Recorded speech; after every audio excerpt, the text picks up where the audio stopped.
So friends, welcoming you all for this session. We thought that September month is the best month to have this FEMA from the auditor's perspective. But today ROC is being kind enough to give extension for 3 months. So with the permission of chair, do you want to continue this session or extend our adjournment also for the 3 months, Rajesh bhai? No, we will continue with this. We don't want to extend it as Just on a lighter note. whatever knowledge we will be gaining, it will be always be beneficial and it will be taken care of.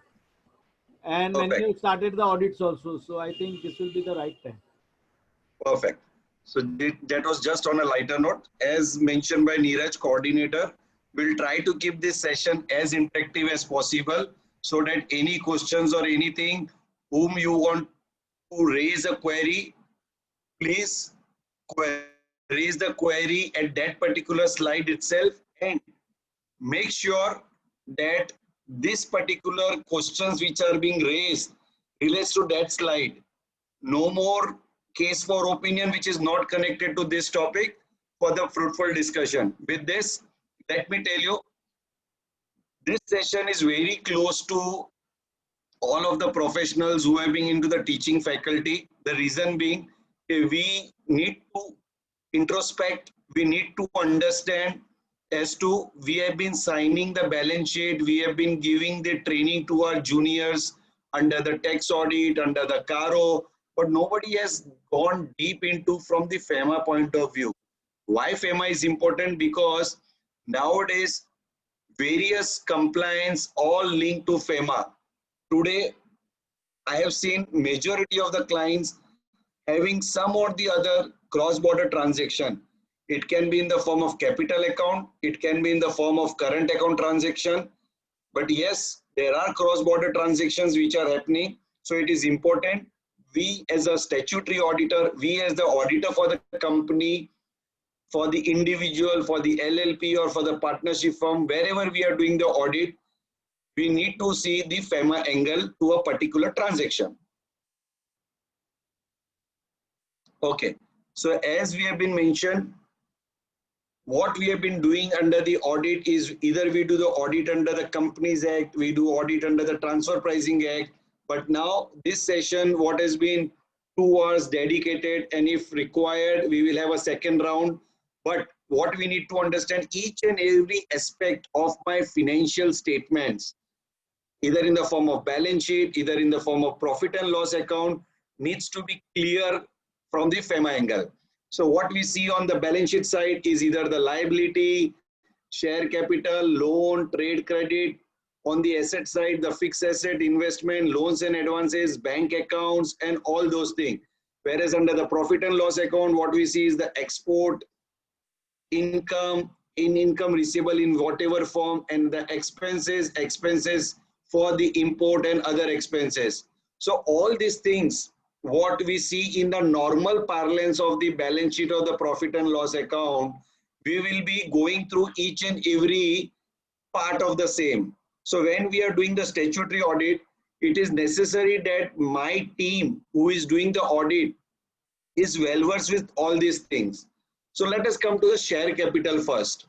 When we are talking about the share capital, when we are doing the audit of a listed company, private limited company, LLP, if there is any increase in the paid up capital, increase in the allotment of shares which has taken place in the current year, when we are talking current year means the audit year. For us, it will be financial year 1920. So when we are doing the audit, what we need to take into care at a share capital level is the money which has come, the activity of the Indian company, whether the FDI is permissible under the automatic route or whether it requires the government route. Automatic route, then whether there is any threshold on the cap, whether there is a threshold on the amount what has to be brought in, or whether there is any threshold as per the various guideline factor which the Reserve Bank has been mentioning, or now the NDI rules, non-debt instruments rules, what we have been seeing from the last 2019. All these points needs to be seen before at the time of doing of the audit. So when my team, when are looking to the audit aspect, share capital, a particular part. It forms a very small part of the total audit, but this becomes the starting point. So if the share capital A allowed, B not allowed, C allowed on a automatic basis, 4 threshold as to liquidation, all this angle needs to be seen from the share capital point of view. Now, these are the few categories where FDI is prohibited. Lottery, gambling, casino, cheat fund, maybe TDR, real estate business, which is not in the nature of renting of premises. So we need to see whether the Indian company has any of such activity who has received the FDI. Many a times it do happen when the FDI was received, this particular category of activities was not being done. Now, it is being said whether this fall in the case of gambling, betting. We have a classic case of the new company which has got huge amount of FDI, who are into the sports activity, and do have this various selection of players. Whether it amounts to betting or not is a matter of dispute which we are not getting into it. But we need to see whether the company who is receiving FDI carries out this activity, or who has received FDI in the past is carrying out or starting new activities on these areas. So we need to take care as an auditor whether any of this activity is being done which breaches the threshold limit. There are another thing, manufacturing of cigars, cigarette, cheroot. More important, what we are seeing is these are from the inbound point of view. So manufacturing of cigars or cigarette, which FDI is not permissible, but the ODI is permissible. Hence, what we need to take care is what type of avenues we are doing the audit. Now, the various type of instruments. What we saw was the activity. Now we come to the instrument. Equity share is the most simple formula what we have been seeing, okay, allotment of equity shares. But with the passage of time, the way the new startups are coming, if you see the balance sheet of any startups, various new nomenclatures are being issued. There are milestones on basis of which certain type of equities are issued. There are certain events which take place. There are certain turnover criteria where the warrants get converted into equity and all. So if we are doing the audit for any startups, if you see the NDI rules, there are separate mechanism, separate set of instruments which have been allowed for the startup, which are not allowed for the normal company. So CCDs, compulsory convertible, mandatory convertible debentures, and the preference shares. So all these areas we need to see whether the company per se are allowed to issue CCDs, and if yes, they are allowed to issue the CCDs, CCPS, then we will come to the FCGPR part. Okay, so these are these old forms, FCGPR, FCTRS. Now I understand these are all under the firms portal, has been included in the single master form. But the concept remains the same, whether it is FCGPR, FCTRS, ESOPs, FDI, LLP1, LLP2, DI form. These are all forming part of the single master form. So when this activity relating to the capital is being audited, we need to see the next step is whether the company has carried out this activity or uploading the form. If the forms are uploaded, we need to see whether RBI has approved it. If RBI has not approved it, what are the queries which are linked to those things? Whether RBI is satisfied, whether RBI has raised question, how the client has responded to this question, because we are in the month of September. We generally do the audit up to the March. So 6 months is enough time to understand whether these activities are carried out or not. If these activities are not carried out, immediately you have to draw the attention of the promoters, because generally we have seen is in the private limited companies, the promoter says, sir, ye to aapko hi karna tha. You should have done this. You should have brought to our attention. So it becomes our responsibility as to we have to intimate to the client about this. The responsibility is dual. We have come across cases where Reserve Bank of India says, what was the chartered accountant auditor doing? Why they did not bring to the attention of the client so that they could comply with. So then it becomes our duty also to inform the various people where we are doing the carrying out the audit. So these were the few activities which we need to carry out at the time of auditing the share capital. Now I will come to the ECB part. Rajesh, Yeah. if there is any violation of filing the form, say FCGPR or any FLA, or so, is there any reporting requirements, or we have to just take care and point out and see that it is complied? So very good question. First, we are identifying what is the violation. Once the violation is identified, we need to complete the administrative process.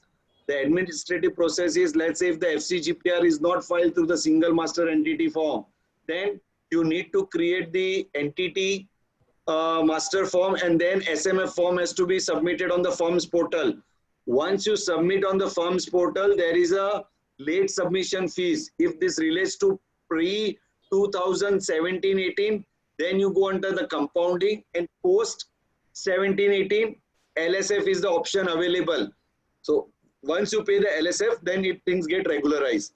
But if the LSF is not paid and if it relates to the prior, Reserve Bank of India take it on record, whatever the contravention was, and they say, please come in compounding. Yes, Rajesh. Yeah, but suppose if the time is short, say we have to finalize the audit, and still the complete FCGPR has not been filed. So what are the consequences? What we have to proceed? So what we are doing is, we are not, there is no requirement to qualify in our audited CARO reporting, okay, these things are not being done. All we need to do is bring to the attention of the client, make them sure that they carry out this procedure so that the amount of contravention, whether it is LSF or the compounding, what is levied, is restricted. Because if you see the metrics of May 2017 circular, it is very clear the number of delay will add on to the amount of compounding fees.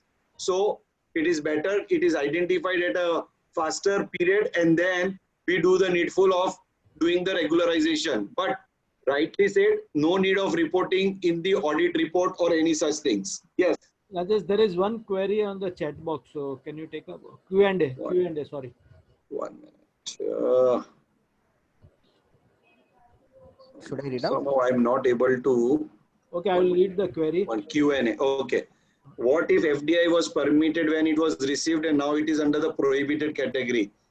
I have not come across any case where the FDI was permitted earlier and now it is under the prohibited category. Still, once the amount was received, FDI was permitted, FCGPR is filed, there is no way there can be any issue to it. But yes, if it is prohibited at a later stage, then in future, you cannot transfer to another non-resident. That is where the question will be.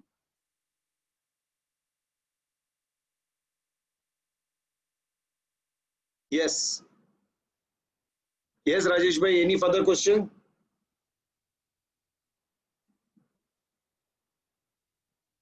Okay, now let me move to the ECB part. When we are talking about the ECB part, this is the most important. Rajesh, there are Yes. 2 more questions in Q&A and one in chat box. Request all the members to send all the queries or questions in the Q&A form, Q&A box, not in the chat box. Okay, so the next is, can NRI lend money to the Indian company without LRN? We have not yet come through the ECB. We are only on the share capital, so ECB will be taken later on. Typically, what will be the compounding amount for the 1 lakh share capital company's form? When the amount is 1 lakh, the typical all depends upon the delay. If the delay is small, it can end up only with 10,000 to 15,000. But if the delay is more, it can go up to 50,000 rupees. What if the shares issued for more than its actual fair market value, but the inflated amount is accepted by RBI in the FCGPR? If the shares are issued for more than its fair market value, then there is no problem, because the golden rule of Reserve Bank of India is more the welcome. So if, let's say, the fair market value of the equity shares is 100 rupees, and if you have issued at 200 rupees, no problem. I am not touching the Income Tax Act under section 56(2)(7) or 56(2)(10). But under FEMA, there will be no issue, and the inflated amount is already accepted by RBI in FCGPR. This is what you have mentioned. So the problem is resolved.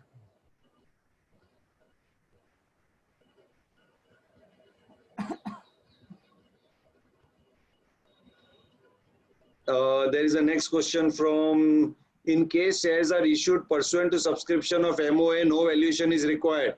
Whether the same provisions are there also for LLP? Yes. When this relates to the subscription part, you don't require the valuation. The bankers also do not insist for the same.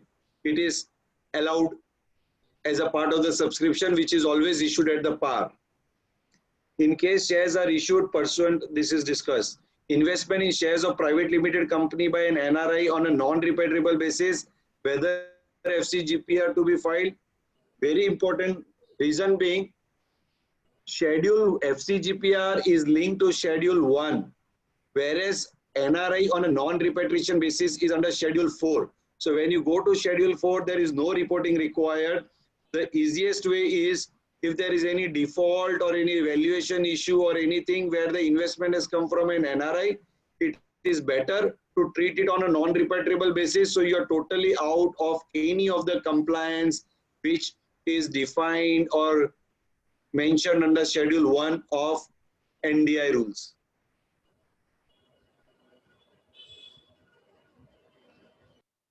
It is better that people mention under Q&A, so that I do not have to shuffle between Q&A and the chat mode. Okay, so now let us come to the ECB. People do make mistakes in the ECB.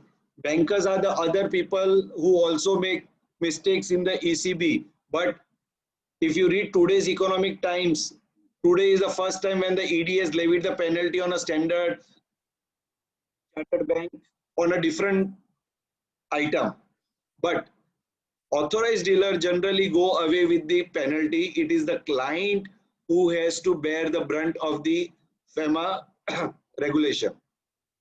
Now, what we are trying to understand over here is, A, where we need to see whether ECB is permissible per se. 2, if it is permissible, what are the end use restriction? What is the interest cost? The minimum maturity? All these things needs to be seen minutely.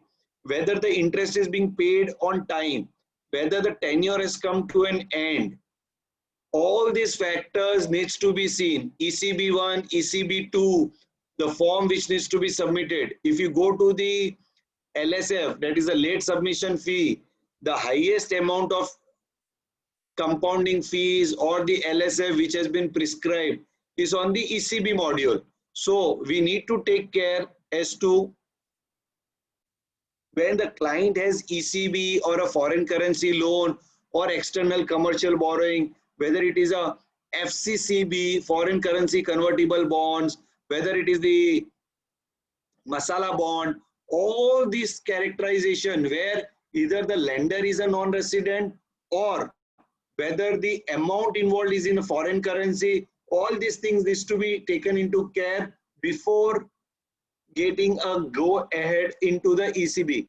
LRN, loan registration number, is the first starting point. But if you see on the RBI website, whereby many compounding orders are available, where the money was drawn down before even getting the LRN number. So in that scenario, we need to be careful that the bank may have allowed it to use it, but whether the client is allowed to use that money before getting the LRN.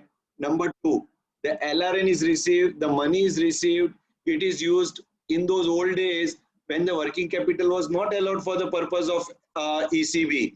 Now, if you see the relaxation mode, depending upon the number of years, 7 years, 10 years and all, now ECB is being permitted even for the working capital, but law need to be seen from the day or on a particular day when it was prevailed. So let's say you've taken an ECB in 2013 and the law at that time did not allow you to take that ECB. But in 2018, there is a liberalization in law which allowed it. Now you are in 2020, you go for a compounding. RBI will tell you to come for compounding from 13 to 20 and not from 13 to 18. Because in 18, it is now considered under the allowed category but that is only for the ECB which are coming after 2018. So we had a very classic case where we went to Reserve Bank of India and said, okay, sir, 18 it was allowed, so you should compound me only up to 18. So they said, no, Mr. Shah, we will consider right up to today and not for up to 18 because this is their internal policy. So when I am doing an audit again, we will be signing the balance sheet. You will see in pre-corona and post-COVID time, various loans have come from abroad. Whether they form the guidelines, whether they are in the revise. So the day the agreement is signed and the day the money comes in is also for the ECB point of view a very big thing, because if there is a change in the regulation and under the COVID period, many things are relaxed. So please take that into consideration before taking a call. So if an agreement is signed, LRN number is received and it is liberalized, then there is no problem. But vice versa, you have to be extra careful. So this was part relating to the ECB. Now, as we have discussed already, what are the negative lists? The negative list, you cannot carry out the ECB proceed into the real estate activities. You cannot do investment in share securities capital market. You cannot use the ECB for the purpose other than what it is being allowed. So whether it is a working capital, whether it is a general corporate purpose, all those things needs to be taken care. ECB is not allowed for the purpose of on lending. ECB is not permissible in few cases to repay the existing debt. So all these things are from the macro level policy point of view. Now when we come from the procedural point of view, LRN number, whether it is obtained, ECB1, ECB2 has been submitted or not. So when we were talking about form, if you see the LSF, the major penalty, what is being prescribed over here is it goes up to 1 lakh of rupees if the delay is beyond 3 years. So when we are doing the audit, we need to take care as to, yes, we have given all these lacunas, the areas which are not being taken care at the time of audit. So the duty is cast on the statutory auditor. Yes, for big groups, even the internal auditor are supposed to carry out all this activity depending upon how the work profile has been assigned to each. But care needs to be taken that all the compliances relating to the loan. If the loan is from a domestic party, no problem. Only ECB needs to be seen when the loan is coming from an overseas party. So this ECB part needs to take care as to all the compliances relating to the receipt, relating to the servicing of interest, the repaying of amount. All this care is mandatory while doing the ECB documentation and doing the audit of this particular part which is relating to the loan amount. So the question which was asked is, can NRI lend money to Indian company without LRN?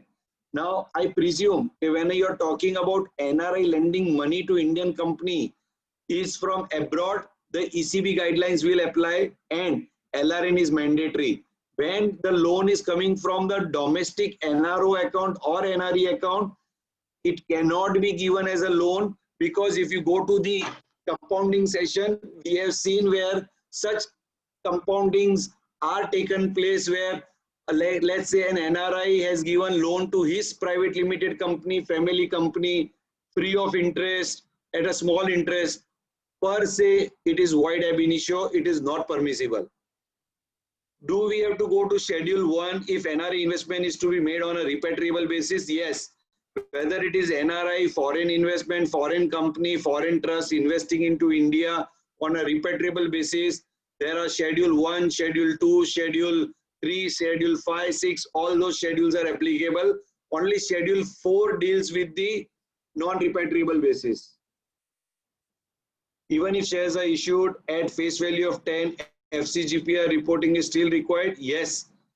FCGPR reporting is required for any shares at whatever price which is issued, provided it is on a repatriable basis. Indian company has taken a ECB, however till date interest is not paid. The Indian company has accounted interest as an expense in the books of Indian company but not paid. Do we need to have any disclosure in the ECB2 return or audit report? See, the audit report, there is no requirement, as I said, because what you are reporting is the compliance relating to the CARO. The FEMA audit, what you are bringing it out is informing to the management, yes, this is the lacuna. So if the interest is not paid and the terms of the loan agreement mentions that interest has to be paid on a yearly basis, half yearly basis, then please get that agreement modified and file ECB1 again for the modification part. What is the fundamental difference between the compounding and LSF fees? If LFS fees are mandatory, we may need to provide for the fees as a provision in the financial statements as relating to the provision. Now the LSF fees is not a provision. LSF fees is on a happening of a particular event. But yes, there are certain auditors, what we have seen is they are providing in the contingent liability as this amount can arise in future when this compounding process or when this uploading of all this form is taken place. Hence, what we need to understand is all this particular part is mandatory, not at the time of reporting in my audit report, but in interaction, dialogue with your management as to A, these are all the contraventions as per FEMA. Please get it regularized. Some audit firm provide it in the form of contingent liability, and some audit firm just take it in the form of management representation. If ODI we are not talking right now, ODI we will take it later on. So do we get the deduction of LSF paid or compounding fees paid? Yes. LSF or a compounding fees paid is not a penalty under the FEMA. It is a fees which is paid. So it is allowable as a business deduction. So Bharat Jain has a question. Sir, the FCGPR is pending with RBI and the client wants to take ECB from his parent company abroad. Then is it possible to take ECB without the acknowledgement of FCGPR? No, my friend. FCGPR is the first fundamental where the shareholder of a foreign company or a parent company gets captured in the Indian company. Till this FCGPR is not regularized, taking ECB will be an issue because then it will not be considered as a ECB from the parent. What you may have recorded in your books of accounts, what you have recorded in your Companies Act, not necessary, it get captured in the Reserve Bank immediately. So please follow it up with the Reserve Bank of India and get it regularized. If loan given by NRI from abroad, then we do need to go for compounding and report in the audit report. Or see, if the loan given by NRI is from abroad, you need to go for compounding because there is no compliance which has been taken place. Per se, it is not allowed. So first the Reserve Bank of India will say, please return the money back. Once you return the money, then you come for compounding. And the amount to be mentioned in the balance sheet is nil. The contingent liability will be the amount which you can calculate on the basis of the matrix.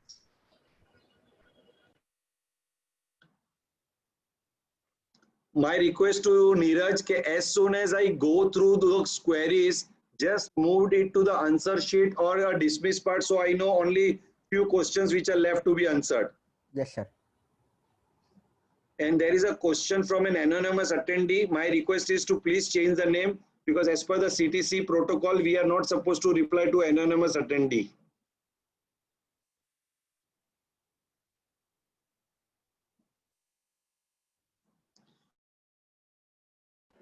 Rajesh, one more. Okay, so now let main issue. One more query is there. Yeah, Rajesh. One more query is there. Yeah, in case of okay, let me see. On ECB.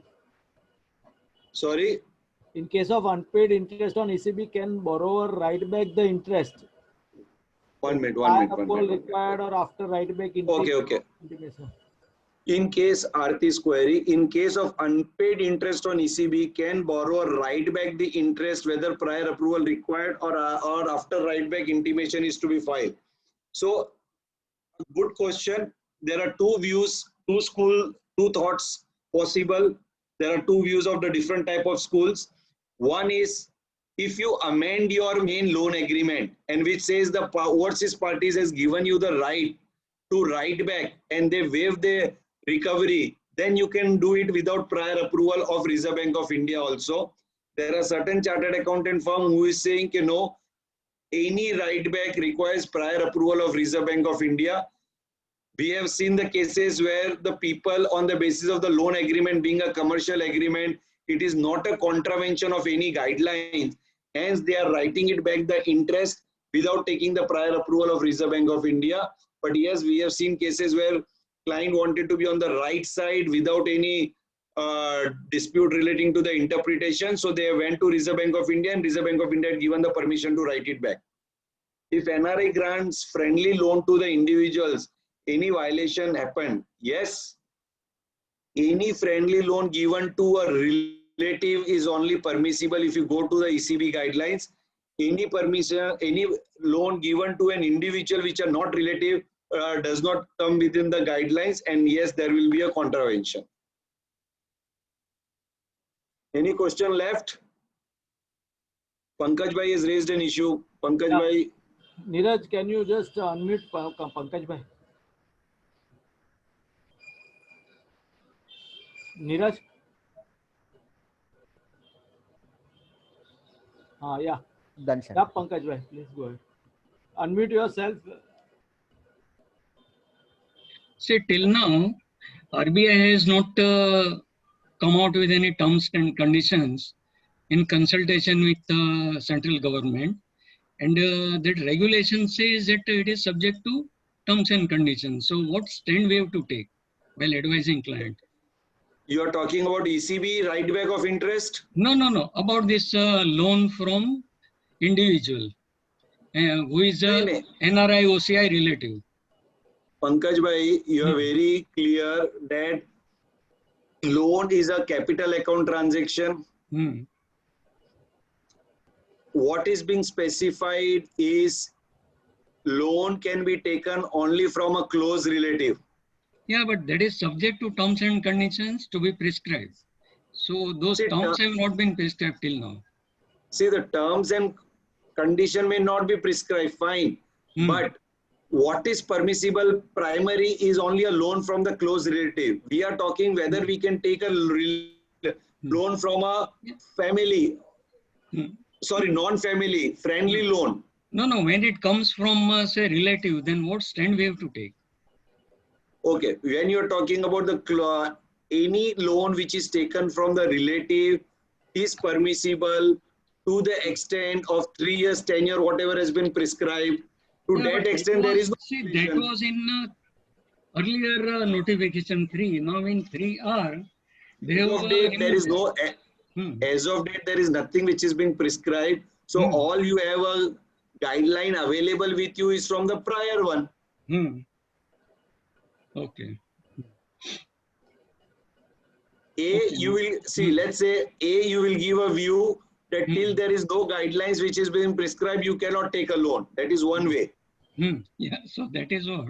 To be on safer side, what stand do you suggest? If Pankaj Bhai client come and say कि नहीं हमको लेना ही है, हमको चाहिए ही है, so what will be your answer? See, then we have to just caution him.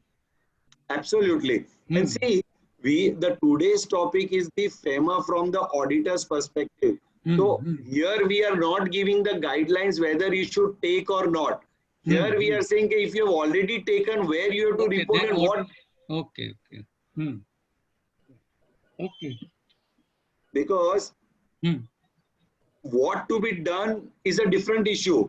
Here it is already been done, and now we are doing a postmortem by saying okay, you आपने ये कर दिया, आपने वो कर दिया है. So what is the remedial measure available is what we are looking here. Okay. Right? Yeah. Okay. Neeraj, can you just remove all these questions which are already answered from the Q&A?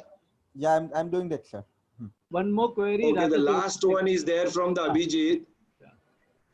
Indian directors have given loan without interest to their privately held companies when they were resident in India. After a couple of years, the directors have become non-resident. The loan is still continuing in their books of account as interest-free loan. Is there any FEMA non-compliance in this case? No, my friend. If you go to section 6.4 and 6.5 of the FEMA, what you have done in the past when you were a resident, you can continue when you were a non-resident. And same way, what you have been done as a non-resident, you can continue when you become a resident. So these are the golden rule. Whoever are there on this session today, please read 6465 thoroughly. Half of your answers will get resolved. Fine. There are 3 more queries in the Q&A box. No worries. Sure. Because since I was logged out, I won't be able to see any question. You will have to read out for me. Okay. I'll read out. Yeah, Neeraj, continue. The first question is on, there's a follow-up question from Aarti, whether revised form ECB is to be filed. Just look at the original query. In the meantime, I'll ask a second question. Loan to individual by NRI is permissible only through ECB route? That also is Neeraj replied. Okay, when you're talking about, first of all, one individual cannot give loan to another individual. It is prohibited under the categories. Only if it is a close relative, yes, it is permissible. And Pankaj Bhai said the new guidelines are still awaited. But when there is no new guidelines, either you, if it is an urgency, you go as per the old guidelines. Otherwise, wait for the clarification to come from Reserve Bank of India. And in relation to the question, earlier question, there's a follow-up question. The earlier question was, in case of unpaid interest on ECB, can borrower write back the interest, the prior approval thing that we discussed? So this was also replied. Yes, sir. The follow-up question is whether revised form ECB has to be filed or interest is returned bank and no interest is to be charged thereafter. So as per the original loan document, it mentions about the interest. Now, if the interest is getting waived and there is a commercial understanding, then you need to file the revised ECB and bring that clause captured to the authorized dealer.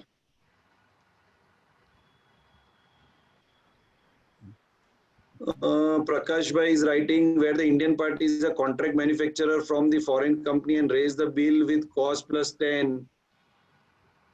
This is separately covered, Prakash Bhai. I will come later on. Right now, we are on the capital balance sheet item. Your is a profit and loss item. If shares are issued on a non-repatriable basis, then FCGTPR, I think we have already replied why the questions same and same are coming. Company incorporated in 2000 with 99%, Singapore holding company with one paid up. Mayur, you have to be a little more elaborate on the second question, because I have already mentioned to the person who has received the money from the foreign on a non-repatriable basis, Schedule 4, you don't require to go through the RBI procedure of FCGPR or any such things.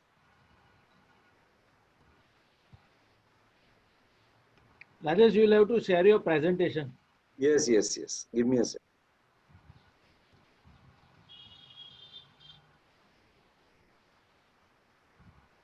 Sir, there's one hand raised, Mr. Mohan Lal. I'll just unmute. Yes. Yes, Mr. Mohan Lal, please unmute and can you speak?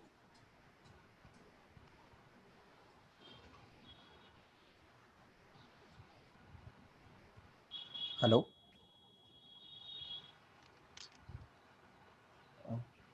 Hello. I think, sir, hello? Yeah, I think. Okay. Rajesh, go ahead. Mr. Paras? Paras starter, do you want to ask any questions? Mr. Paras starter? I think Rajesh, go ahead. Okay, fine.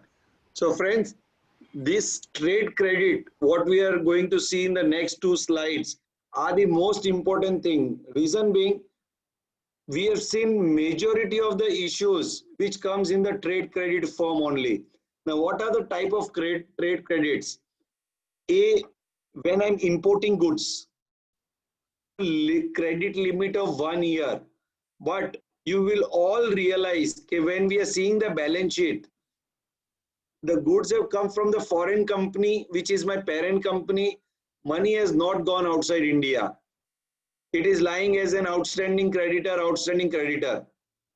Typically, everything is allowed up to 1 year. And for the capital goods, it goes up to 3 years.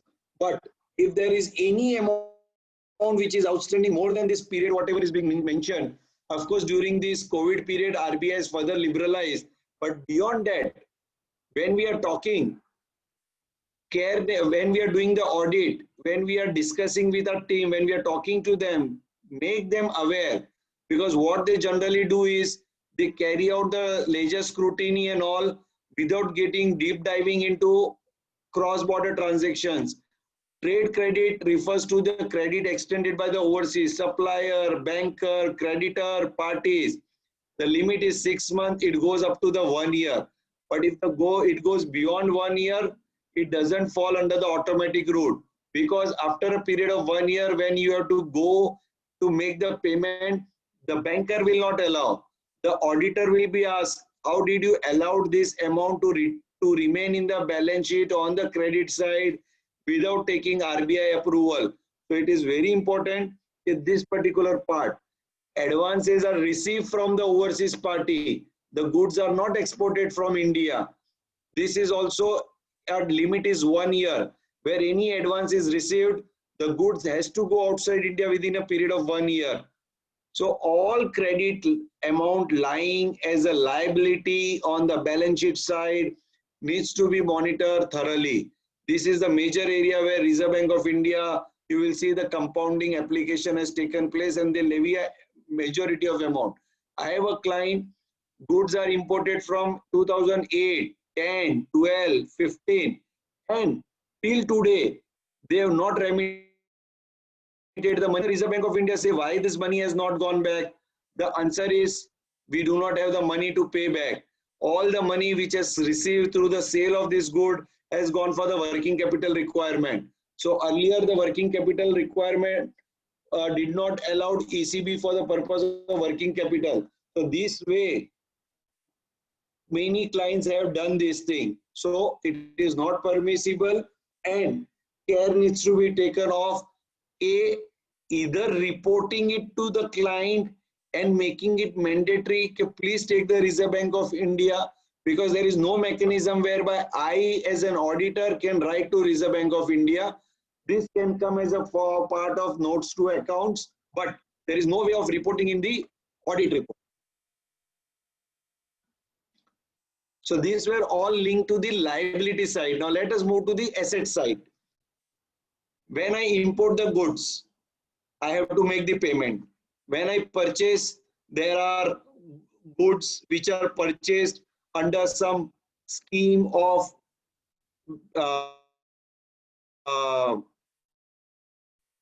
so saving on the custom duty, scheme relating to making the payment on the deferred basis. So all this care needs to be taken.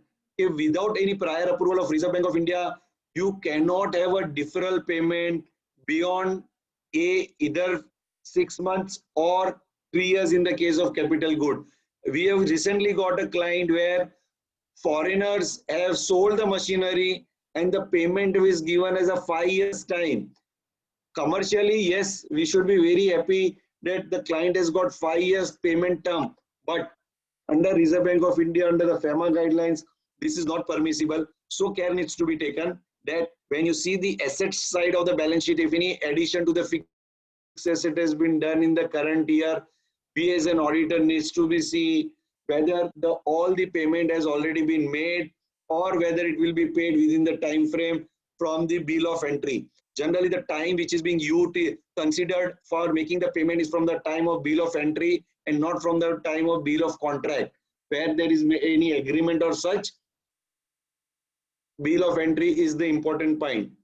Now, one more important aspect is when we are doing the audit, there are chances where commercial term says I am getting, a businessman may come and tell you, if I'm getting 5 years of interest-free credit, why should not I go for it? The answer is simple. You can go for it, but take the prior approval of Reserve Bank of India. So what is not under the automatic, you need to while going in approval route. What I am saying is nothing is prohibited except that prohibited list. Other thing, you go under the approval route and the Reserve Bank of India can grant you the permission. Now, when you're talking about auditing the asset side, many a times even the fixed form of immovable property outside India. Do you have an overseas branch? The branch has purchased. Am I audible, Neeraj? Yeah, yes, sir, you're audible. Yeah, perfectly. Okay, thank you. When I'm buying an immovable property, we need to see, let's say we are the auditor not only for the corporates, we are the auditor for HNIs who in their individual capacity is also purchased by utilizing LRS money. So when there is an immovable property which has been purchased, we need to see that immovable property has been purchased by sending the remittance from India, whether it falls within the guidelines of the FEMA, when taken their case recently got compounded COVID time where a company, individual, two lawyers had taken a property in the foreign country and given it on rent. Absolutely fine. But what they did is the rent captured in such a way that they had taken a loan and whatever the rent money is coming, they were utilizing that rent for the purpose of paying the EMI. So A, loan was not permissible. Two, the loan which was taken was more than the limit. Per se loan is not allowed to be taken by the individual. So all these nuances need to be taken into consideration when you are doing the audit. Sometimes you are doing the audit of the license office, branch office, project office, and on those fixed assets are there. If you go to the compounding section of the RBI, you will see various cases where the license office or the project office have been set up in India. They get the immobile, they get the machine from abroad without any making the payment. Not permissible.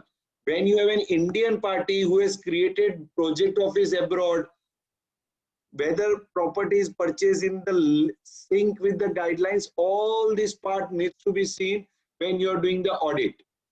Same way,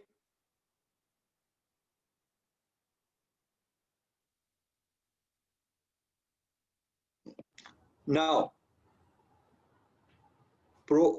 FDI coming into India, Indian side, fixed asset purchase, we also need to see whether those investment has come from those respective countries where the whole intention is to buy immovable property. Hence, fixed asset is being considered in a very narrow way where we have cases where if the license office has purchased an immovable property which they were not allowed to purchase, all gain which has arisen due to the sale of that immovable property is charged by the Reserve Bank of India as a compounding fees. Hence, when we are doing audit, see what are the characterization of the entity we are doing the audit. Per se, are they allowed to purchase fixed asset, whether it can be in India, immovable property outside India, whether it forms within the guideline, all this part we have to be very thorough while doing this FEMA audit. Now comes the out investment. I'll just try to cover this outbound investment and take both the queries together. When I'm doing an outbound investment, is the most happening thing today in India. India has become a really dynamic country where various Indian entrepreneurs are setting up companies abroad because they want to tap the global market. So when I'm doing an outbound investment, we need to take into consideration if it forms within the 4 times of the net worth. Questions are asked if the net worth was proper at the time of investment and because of the loss in India, my net worth has come down. Fine. At the time of making the investment, if you had a net worth and there is a downfall, no problem. Form ODI has been filed or not, whether unique identification number is being allotted by the Reserve Bank of India, all this part needs to be seen for outbound investment. If auditor who see in the liability, if there is any corporate guarantee has been given outside India, whether form ODI has been filed even for that corporate guarantee or not, automatic rollover of corporate guarantee is not permissible. All this part, what we as a study circle member needs to see is, please go through the ODI form thoroughly. Every aspect, whether your client relates to, has been captured or not. Earlier, you have sent the money as a loan. Now you want to convert the balance into equity. Then again, you have to file form ODI. Now, earlier ODI never used to capture conversion of loan into equity. Now they are capturing even that loan into equity. So care needs to be taken as every characterization is covered. We have cases whereby investment in abroad, if you have invested, let's say $1 million, now because of the impairment of asset, as per the requirement of the accounting standard, if you have done any impairment, whether it is to be captured in ODI, the answer is no, because ODI relates to your actual loss, if at all, which has taken place, and not the notional provision or any entry which is passed due to the accounting standard requirement. So all these criteria which a auditor, the team of the audit needs to see, whether they fall within the 4 times of the net worth, whether the ODI APR has been filed, whether the FLA has been filed, all this particular part needs to be seen when I link to the ODI investment. So the APR and all what we have discussed, the FLA reporting requirement by the 15th July. Many cases we are coming now whereby Indian balance sheets are not ready, but RBI had given extension only up to 14th of August. After 14th of August, they have started issuing later. My instruction to the clients are, please write an email. If the Indian balance sheet is not ready, the overseas balance sheet is not ready, we'll be filing this soon, FLA, as soon as we get those things. So these were relating to the investment part. Now I'll go to the questions which are being raised by the study circle members. So whether restriction of 1 year payment, import I will take Harish by later on. We are on the balance sheet items. An individual invested in ICO 1 while he was a resident sometimes back and currently is a non-resident. ICO 1 is proposing to merge ICO 2. ICO 2 issues both equity and preference shares to individual as part of the merger. Will this be on a non-repatriation basis? Answer is yes, because these shares were invested when he was a resident. Anything which was invested as a resident remain the shares on a non-repatriable basis. Hence, it will be considered on a non-repatriable basis. Whether outstanding overseas sundry creditors can be written off. Very good question. This I was about to cover in the import section, but let me take it here only. When you say a creditor means you have imported certain thing. If it is a goods, I will discuss separately. If it is the services, it falls in this different category. So let me tell you, if it is a import of goods, there is an import data processing management system, IDPMS, whereby every custom cleared goods, where there is a bill of entry, it automatically on the basis of the IEC and the PAN number get captured in the IDPMS. Once it gets captured in the IDPMS, it doesn't get knocked off from the government record or what we call it from the banker's record. So if you go to your banker, when you said go to your banker means the client goes to their authorized dealer who was used as an authorized dealer for the purpose of capturing the transaction. It will see that it is being reflected as a part of the IDPMS. If this much goods worth, let's say $1 lakh has been received for which the payment has not gone out of India. So from the economic substance or from the income tax, we may say, yes, I have returned back my creditor, so it is a good thing.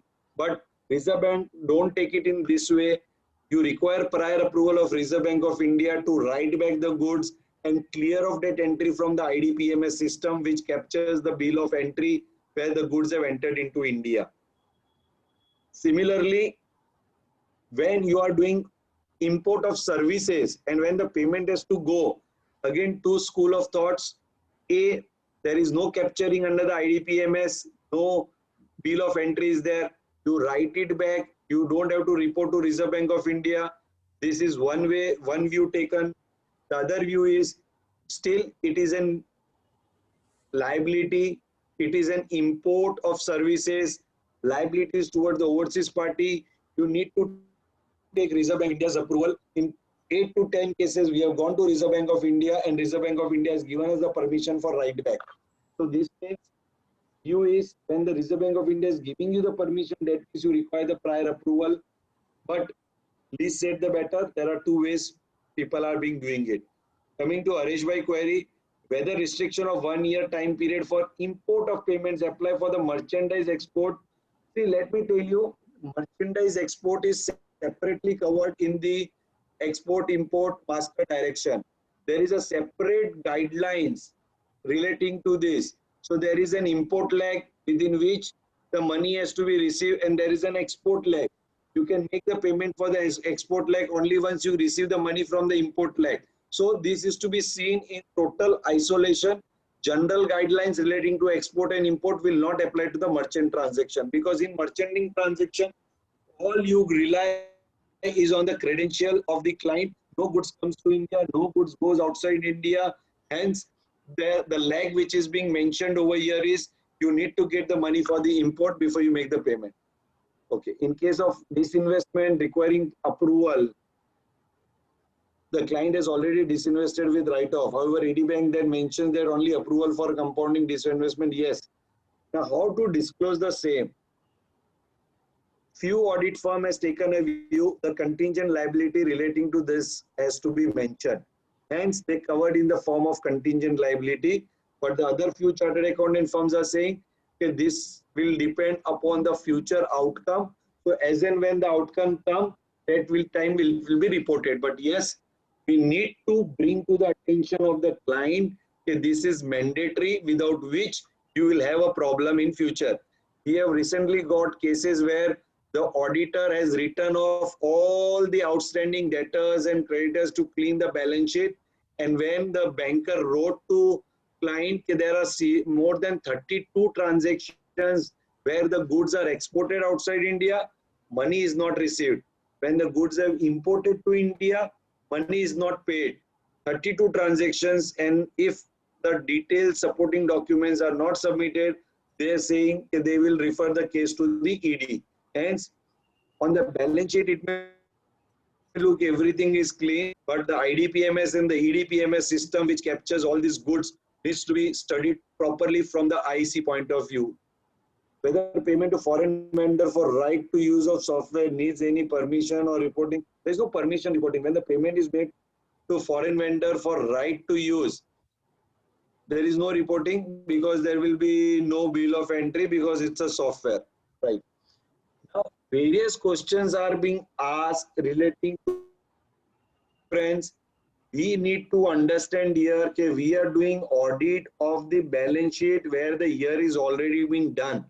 Hence, mind needs to be kept alert as to what transactions are taken place and what are the remedial measures available. If things are client coming to us and asking in advance, very good. But majority of the cases we have seen is client generally ask us only after the transaction is over. So in that scenario, it is what we do is the remedial measure. Now we will come to the balance sheet items. Sorry, balance sheet is over. We'll come to the P&L item.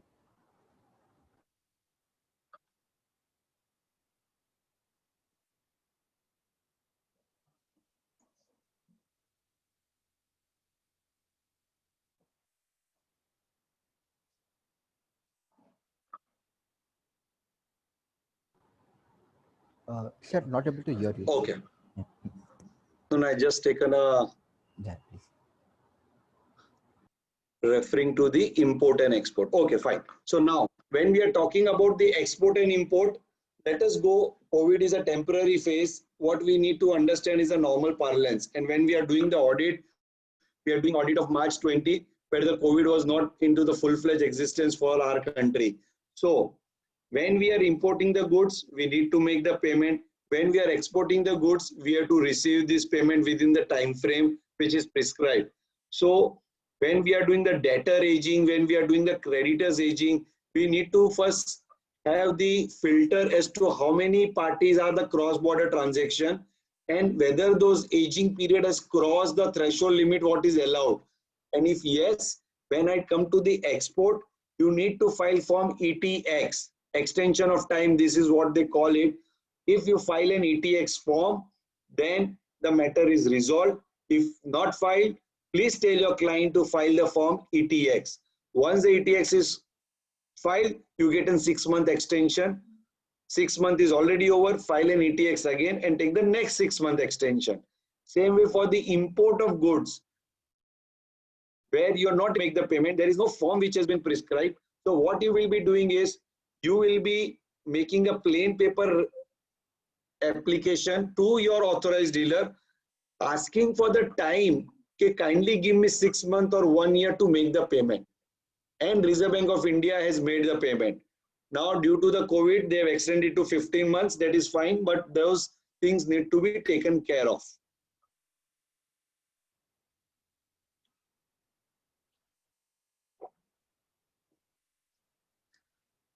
The most important thing, the various type of accounts where this sale proceeds get credit.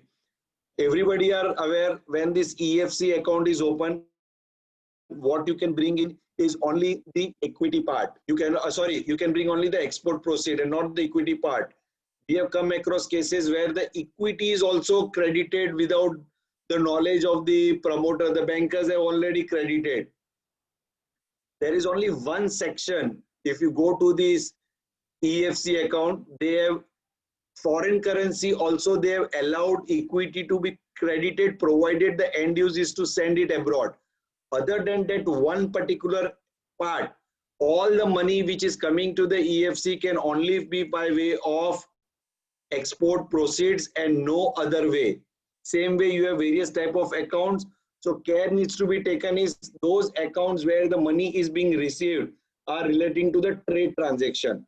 Now, when I am doing the audit of a particular company which has huge exports, when the advances are received, then what we need to see is the interest cannot be paid beyond a LIBOR plus 1%.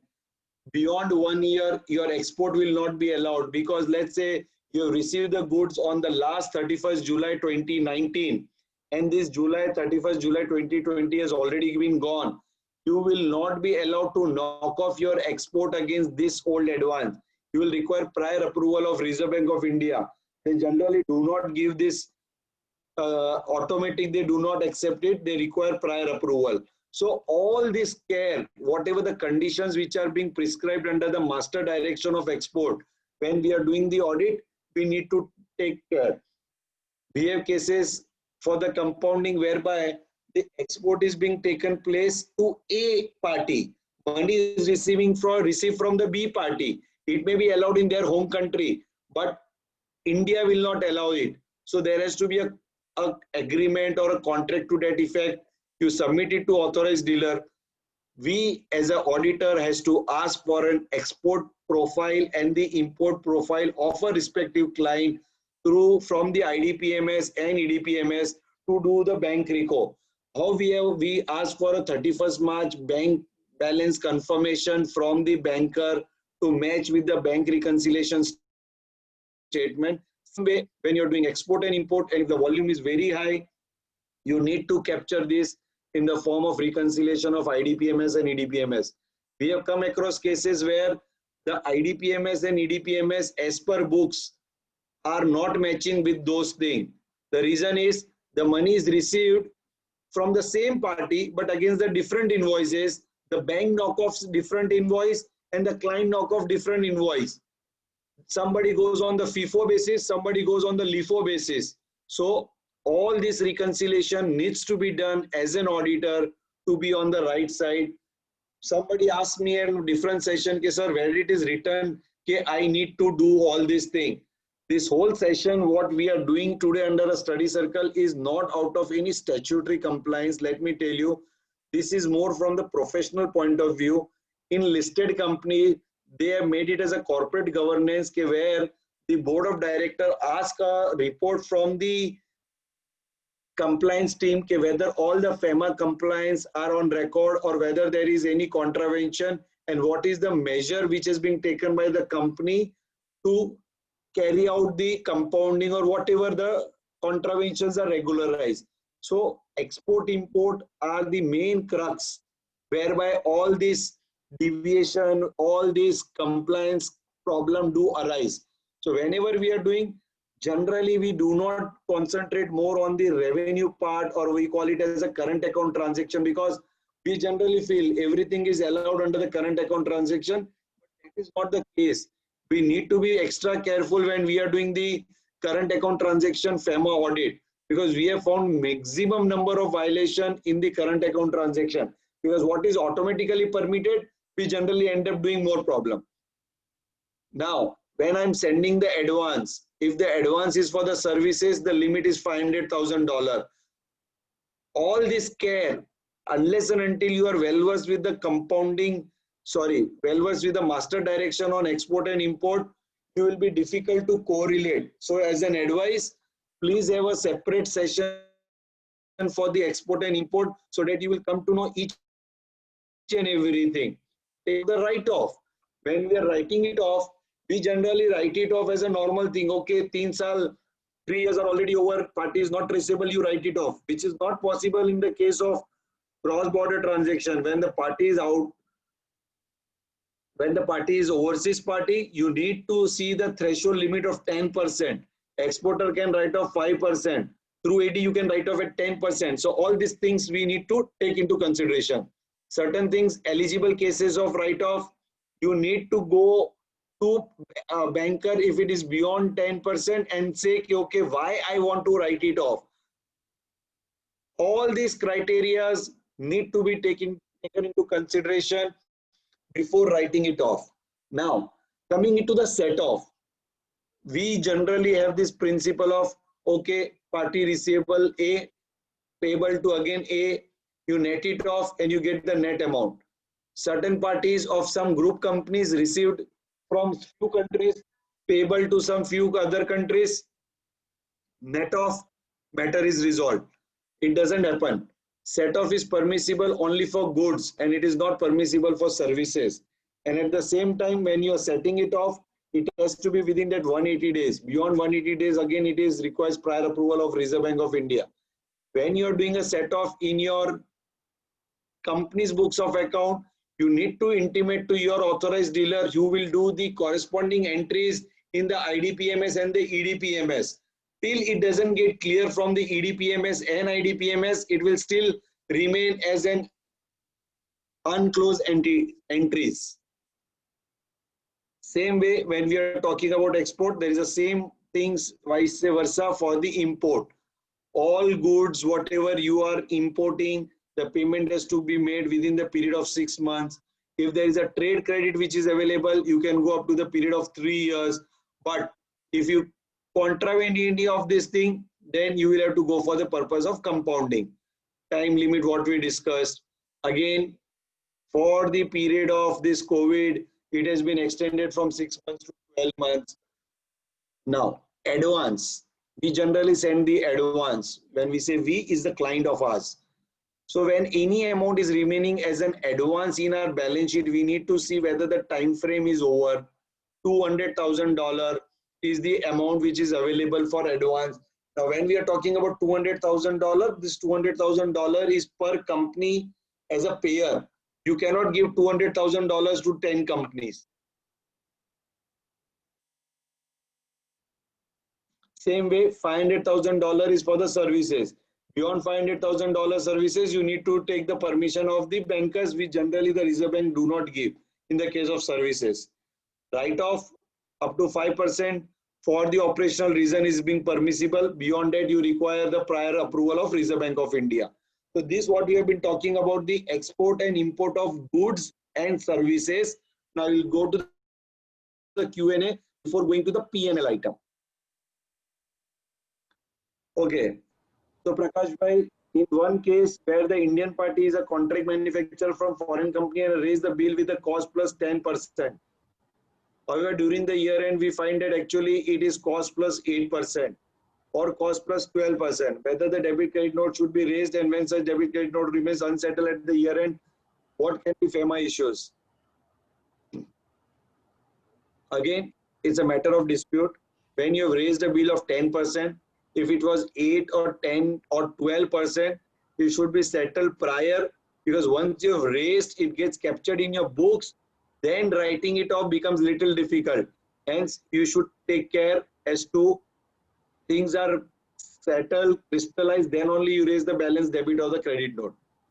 Funds in the EFC account can be used for import payment and foreign remittance for various expenses. Yes, if EFC account, you are allowed to retain that foreign currency up to the end of the next month. So any payment for the import you are allowed, or for any foreign remittance, whatever is the permissible transaction, you can use it the EFC account. Write off in case of services, whether permission is required, as even services are not routed through EDPMS. In two schools of thoughts, some says it is not captured in IDPMS, EDPMS, so it should be written off, no permission or no going to Reserve Bank of India. But we have seen cases where auditor is not satisfied as whether these forms are under the automatic route. So in majority of the cases, even for services, we have gone to Reserve Bank of India, and Reserve Bank of India has given the permission. Hence, it is advisable to go through the approval route rather than making a unilateral decision and writing it off. I mean, setting it off. There are 2-3 questions on the chat mode. Does change in collateral security provided for ECB requires prior approval of RBI? If the collateral security falls in the category of automatic, then you don't require prior approval of RBI. So if one permissible collateral, you want to switch it to the second permissible collateral, all you need to do is change in the loan agreement. You don't have to require prior approval of Reserve Bank of India. Whether interest on PCFC and FCTL is permissible debit to EFC account? Yes, interest on PCFC and FCTL is a permissible debit to the EFC. Now let us come to the current account. Rajesh, Yes. I think Mr. Amit Agarwal has raised the hand. Yes, go ahead. Amit, Neeraj, can you just unmute him? Yeah, I have allowed him to talk. Can you please unmute and speak, Mr. Amit? Yeah, hello, Rajesh. Yeah, Amit, tell me. Yeah, Rajesh, in one of our clients, we have seen that so there is a security deposit received from Regus. So this security deposit actually was paid by overseas entity when the agreement was done initially for Indian entity. Now this Regus has made the payment of the security deposit to Indian entities, saying that this is the payment of rent and everything was paid by Indian entity. So this we will make the payment to Indian entity, not to overseas entity. Now, as the audit point of view, can we see RBI and all this, they don't want to go. So alternative is, can we write it off this part? 1 minute. You have not clarified what is the structure of the Indian entity. The Indian entity is a subsidiary of foreign entity. Okay. So when initially it was set up, the rental, the initial deposit was paid to Regus by the overseas entity. Then the rental started to be paid by the Indian entity. But now when the office has been vacated, the security deposit has been paid by the Regus to Indian entity rather than directly paying it to overseas entity. So now No, because of this, the Regus is an transaction Indian. Amit, let me clarify if I've understood correctly. Now, Regus is an Indian entity, is paying back the security deposit to another Indian entity, which is a subsidiary of a foreign company, right? Yes, right.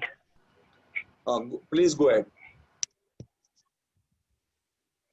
So in this case, the funds are lying in the books of the Indian subsidiary, which we can't directly make the payment to overseas entity because then there will be a book transfer and then RBI approval will come into picture. But now we are suggesting an alternative that since it is a long outstanding, you write it off in the books. But again, this write it off to this write back will it require RBI approval?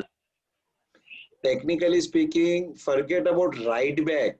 First, receipt of money on behalf of a holding company by a subsidiary is a contravention. See, this has happened already. Now we have received the audit first time in this year. And now this has happened in past. They can't go back. It has happened in 2016. And since then, this balance is lying in the books. So when this balance is lying in the books of Indian book, you are showing as payable to the foreign party.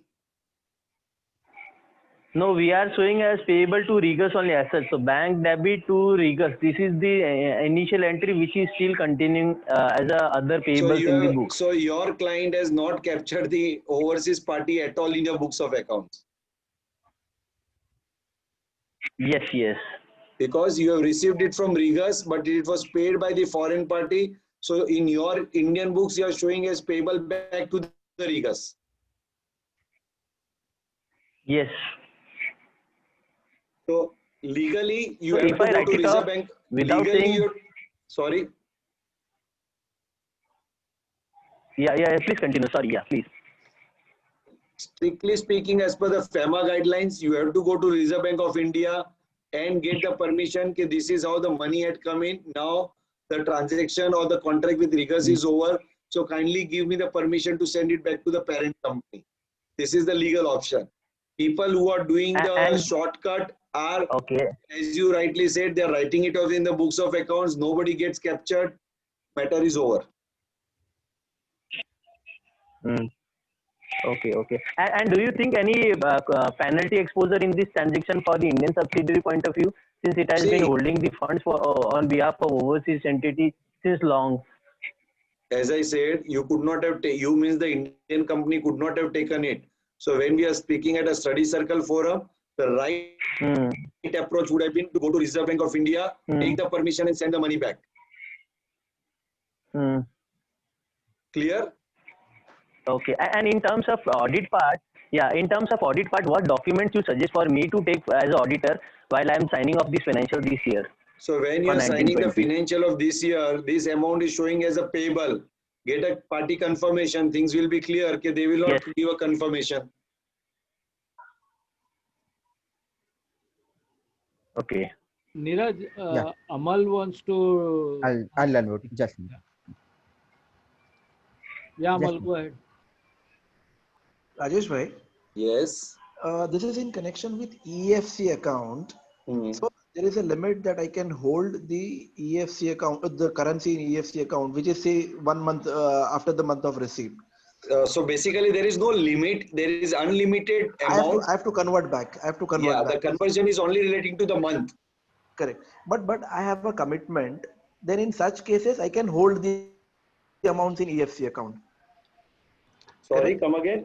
So I have forward liabilities. I have commitments also to pay in foreign currency. So to that extent, I can keep the money in EFC account, I don't and I need foresee, not convert. I don't think there is any provision available. So there is no choice, but I have to convert without Either you prepone your liability and pay it by the end of the next month, before which it gets converted, or first you let it get converted and then you buy the foreign currency again.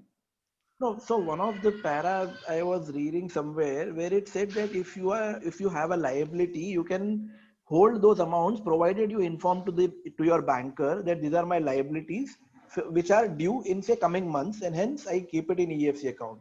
So in addition to I this, have, yes, sorry sir, sorry yes, please. go ahead, So in go addition ahead. to that, I also read one word that it mentioned that even if you have forward commitments, then also you can continue to hold the currency in EFC account.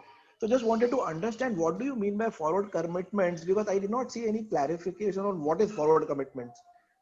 So let's say you have an interest liability on your ECB which you have to make the payment. Correct. So that is To, the you have an import for which you need to make the payment, let's say after 3 months down the line. correct. These are all your commitments which you need to pay, and where the authorized dealer has a documentary evidence for the same. So just one more clarification there. See, assuming I would have entered into a long-term contract with my suppliers, foreign suppliers, I would have already raised a purchase order for goods for coming 12 months. Goods would not have been received as of now. Would they qualify as a forward commitment if those are long-term contracts already entered with the suppliers and See, purchase if the orders have been? goods have not come, it will not get captured as a forward commitment. Okay, that is Now, what I only wanted. once the good has come and then the liability to make the payment, then it becomes a forward commitment. Okay, okay. But Aman, let me tell you, we have Yeah. come across various cases where bankers say, get me a written approval from RBI for holding it. Otherwise, they convert everything at the month and they don't return anything. Okay. Thank you, Rajesh. Thanks. Okay.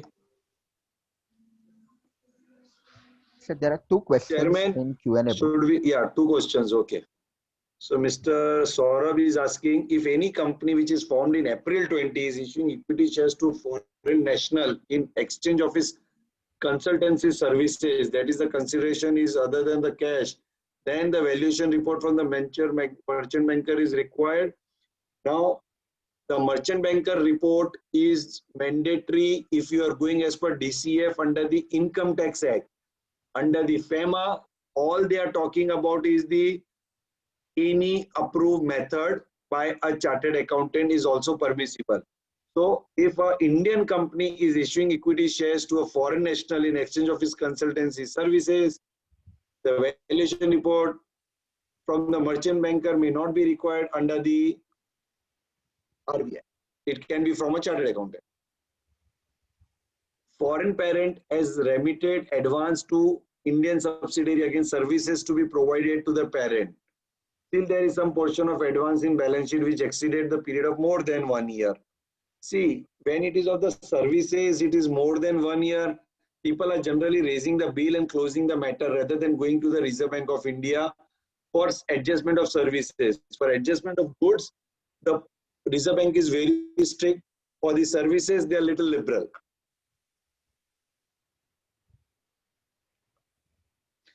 Let me, friends, go to the current account transactions. We as a chartered accountant, whenever we get this money,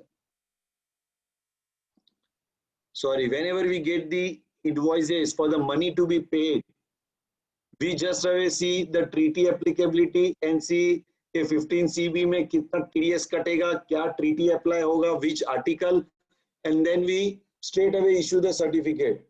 All what we also need to understand is the remittances which has gone outside India, whether it fall within the guidelines of the FEMA network.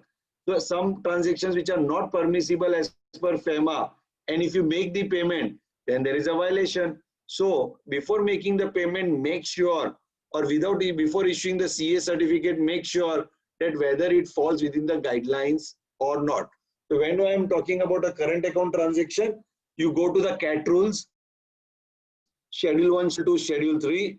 Schedule 1 is the prohibited categories where you are not allowed to send the money outside India. Schedule 2 is the approval route of the Reserve Bank or government, and Schedule 3 requires prior approval of Reserve Bank when you crosses that particular threshold limit. You will be seeing earlier when you make the payment for royalties and all, it was fixed at 8%, 5% and all those things. Then they liberalized everything and they said everything is allowed.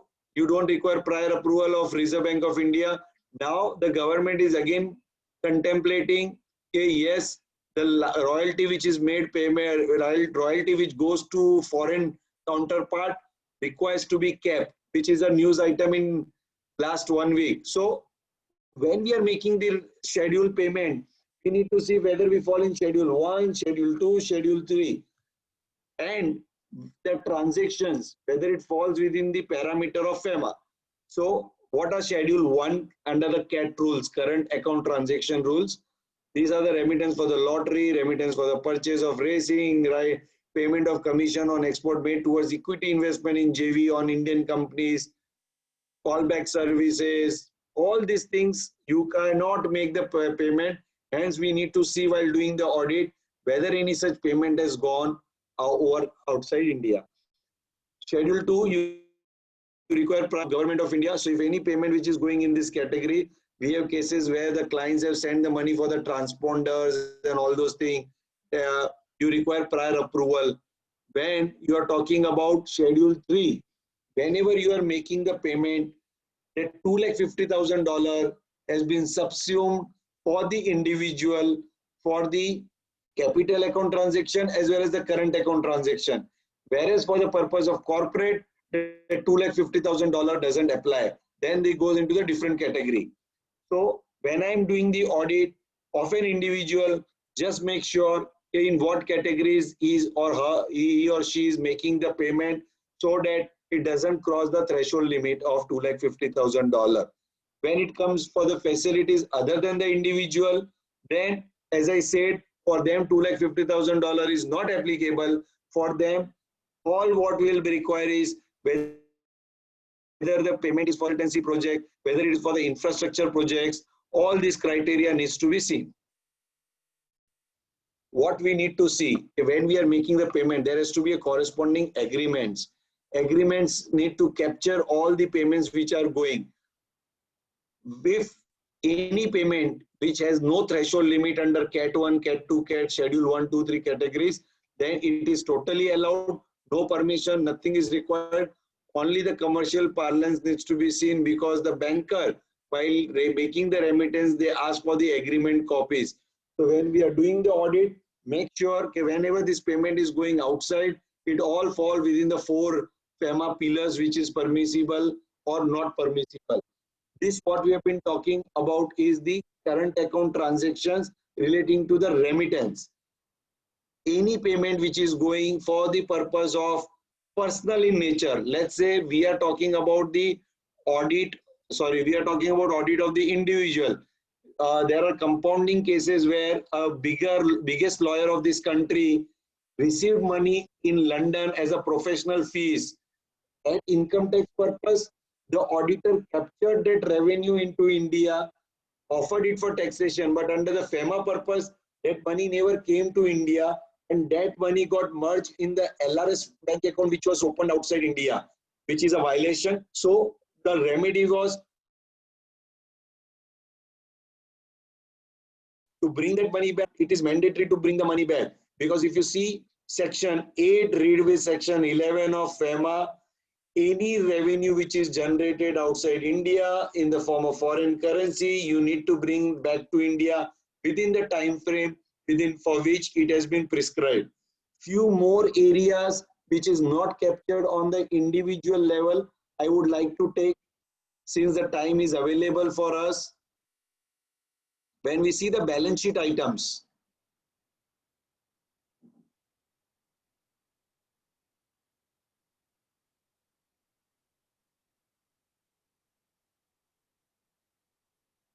yes.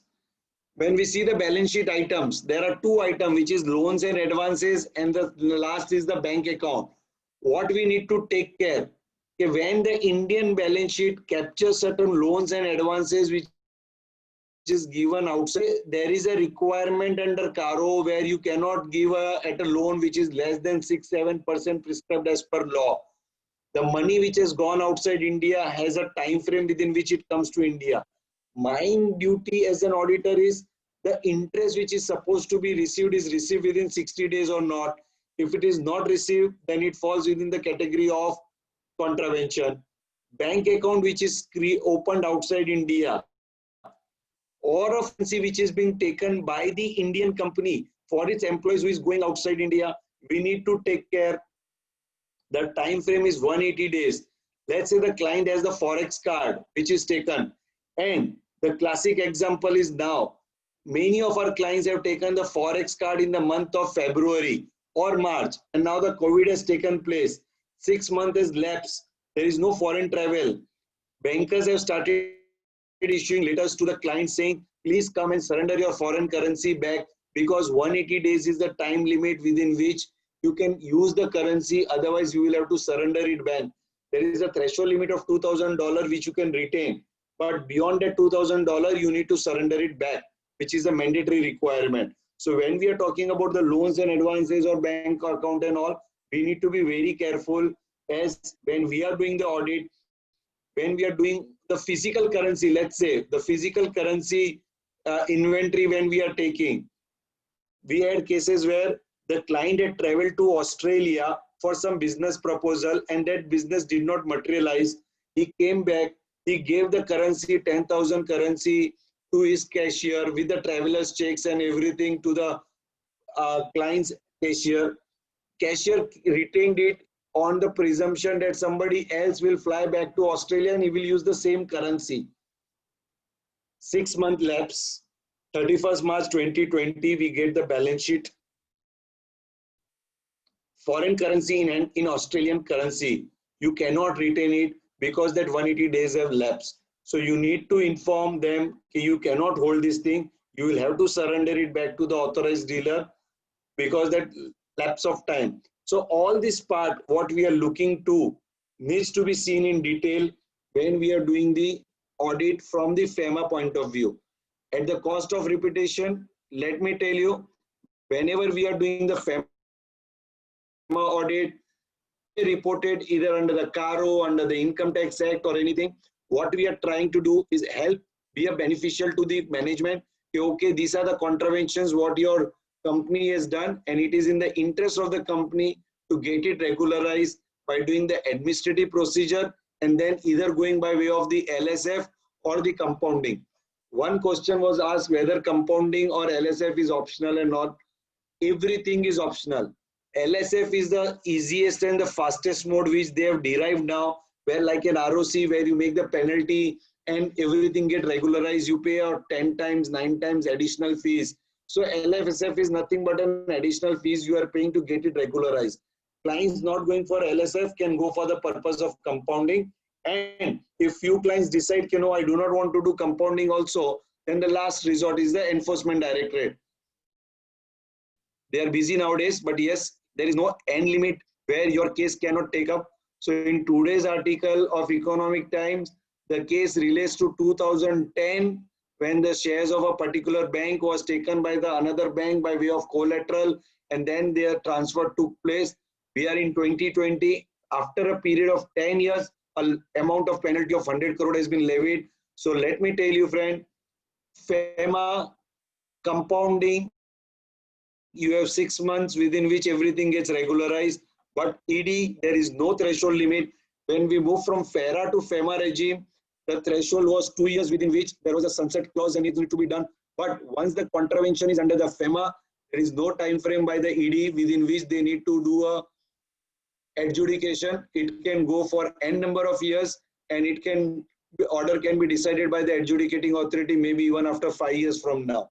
With this, friends, I have tried to cover whatever was relating to the FEMA audit perspective. Now the floor is open. You can ask any questions, whatever you want, and we have time subject to the coordinators giving us the permission. Rajesh, there are 3 questions in the Q&A, so can you? Yes. Can person resident in India transfer shares to person resident outside India without having a valuation report? If no, can it be done with the permission of RBI? Let me tell you, RBI will not give you the permission because valuation report is the fundamental document which determines the value of the Indian company. So if a person resident in India is transferring shares to a person resident outside India, at what price or what money has to come back to India, it is determined on the basis of the valuation report. So valuation report becomes a primary document without which this transaction will not be considered in the normal parlance. What advice will you give to a CA who is not practicing FEMA? What minimum knowledge they should have about FEMA? They should update themselves. Very good question, Paresh bhai. When we are talking about FEMA, what I had come to Nasik to give a lecture last year, what was told to everybody over there is, if when you are doing the audit of your books of accounts of your client, and if there is any cross-border transaction, involves a foreign currency, involve any amount which have a link to a foreign country, if you have not understood, please take the help of any professional consultant, your fellow friend, who will guide you to make things easier for you. Prepare the chart, what type of transactions your client carries out in a cross-border level. So that particular regulation, you can go to the RBI website. Everything is available on the master direction. If you read master direction, half of your problem is solved. Is transfer of IP on a current account transaction? Very good question. Generally, IP is not considered as a current account transaction. It is considered as a capital account transaction. But for various business, IP is a normal, used for the purpose as a normal business trend. Then it will be considered as a current account transaction. Giving an example, if in a pharma business, if you're transferring a IP of a particular formula or anything, it will be considered as a capital account transaction. But for a movie business, if you are transferring the IP, it will be considered as a current account transaction because the movie, when it is sold, by one party to another, it is sold with the IP, hence it will be considered as a current account transaction. What regulations or route can we take the proceed of sale of investment made on non-repatriation basis? If it is on a non-repatriation basis, Schedule 4, it is easy. Whenever you are selling the shares, you get your money back into your normal account and no compliance or anything is required, no reporting, so it's the easier way. RBI doesn't even require the valuation for the non-repatriation schedule, but yes, the valuation will be required for 56 to 10 or 50 CB and all, but from the FEMA point of view, it is not required. Foreign associate enterprise charge 9% on extended credit period for imports by Indian machinery. Normal credit period is 90 days, extended by another 150 days.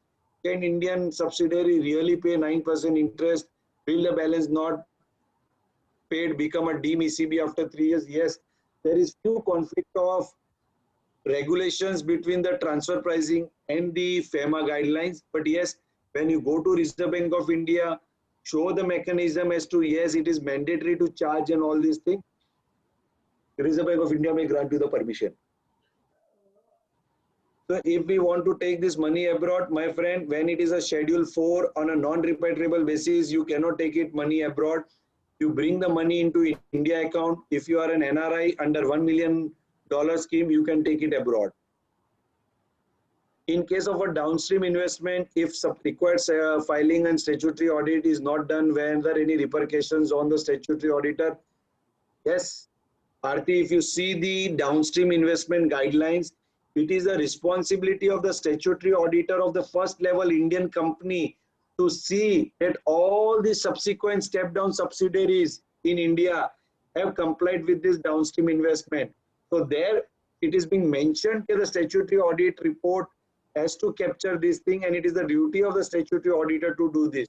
Same way under the NBFC, if the company has become an NBFC, it is the mandatory requirement if the license is not taken, where the statutory auditor has to report to Reserve Bank of India about this thing and also to report in the audit report. So wherever the FEMA guideline says it is a duty on the statutory auditor, then you need to report.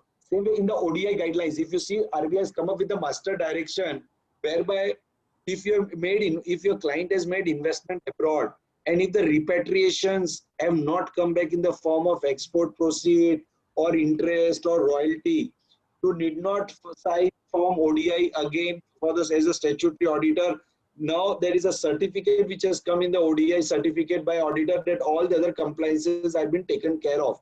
Hence, wherever possible, Reserve Bank of India has made it auditor compulsory and mandatory to issue certificate after taking into consideration all the compliances.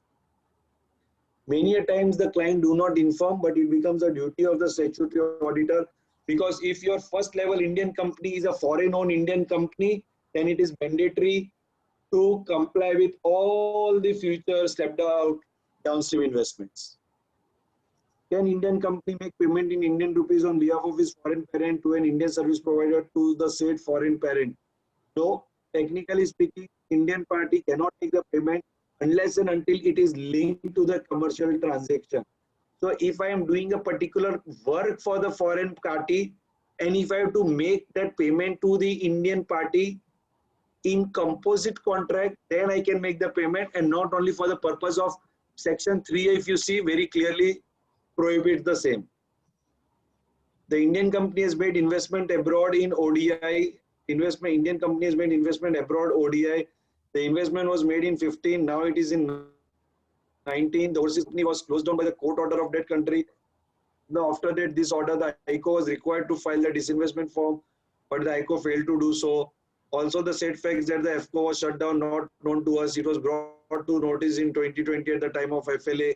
Now the question is, can we write off this investment abroad when the client has not filed disinvestment form? Please note the disinvestment form was not filed because the client did not have the UIN.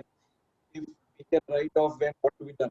So if the UIN is not there, that means the RBI has not even captured your investment abroad. So you need to streamline the whole procedure. First, you need to get the UIN done as to the amount what you have remitted outside India. The UIN has to be captured. After the UIN is captured, then the APR of those years, FLA of those years will have to be filed. and only after filing APR and FLA of those years in respective years, then you need to file the disinvestment form and you need to file FA 2020.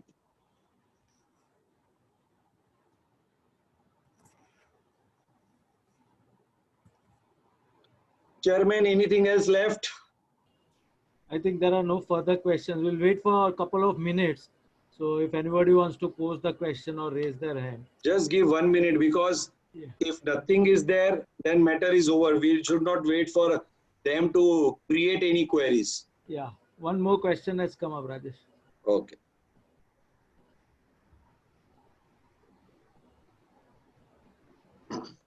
What about the disclosure in the books of accounts? In the books of accounts, you have already disclosed that this money is remaining as an investment in shares of a foreign company, which is a 100% subsidiary of yours.